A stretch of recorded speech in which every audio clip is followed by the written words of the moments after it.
Friends, చెప్పు. ఎక్కడికి వెళ్తున్నాం మనం? ఎక్కడికి వెళ్తున్నాం చెప్పుండ్రి.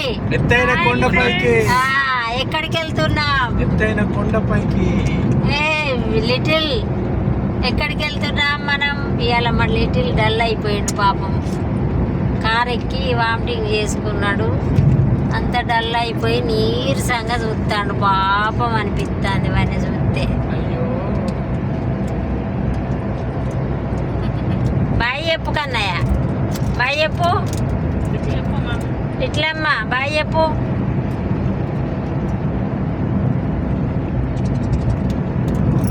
మా కొడుకు ఎవరికన్నా కారు కావాలంటే చెప్పండి, అవసరం ఉంటే. ఓ అమ్మడు కిరాయికి వస్తాడు.